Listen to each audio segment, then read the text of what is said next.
ICC টি-20 বিশ্বকাপের super 8 পর্বের শুরুটা ভালো হয়নি স্বাগতিক ভারতের।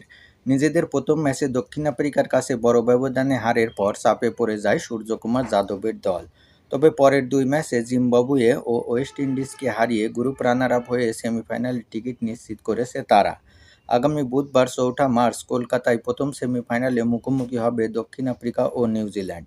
আর 5 মার্চ মুম্বাইয়ে লড়বে ইংল্যান্ড ও ভারত। টি-20 বিশ্বকাপের ইতিহাসে ভারত ও ইংল্যান্ডের মধ্যকার এটি তৃতীয় সেমিফাইনাল দ্বৈরথ। আগের দুই দেখায় একবার জিতেছে ভারত, অন্যবার জিতেছে ইংল্যান্ড। ফলে পরিসংখ্যান বলছে লড়াই হবে সমানে সমান। প্রথম সেমিফাইনাল হয়েছিল 2022 সালে অস্ট্রেলিয়ার এডিলেডে। সেই ম্যাচে প্রথমে ব্যাট করে 168 রান করেছিল ভারত। হার্দিক পান্ডিয়া 63 ও বিরাট কোহলি সংগ্রহ করেছিলেন 50 রান। কিন্তু ইংলিশ দুই ওপেনার জস বাটলার ও অ্যালেক্স হেলসের বিধ্বংসী ব্যাটিংয়ে 10 উইকেটে জয় পেয়েছিল ইংলিশরা। তবে 2024 সালের বিশ্বকাপে পাল্টা জবাব দেয় ভারত। অধিনায়ক রোহিত শর্মার 57 রানের ইনিংসে ভর করে 171 রান তোলে তারা। জবাবে ইংলিশরা গুটিয়ে যায় মাত্র 103 রানে।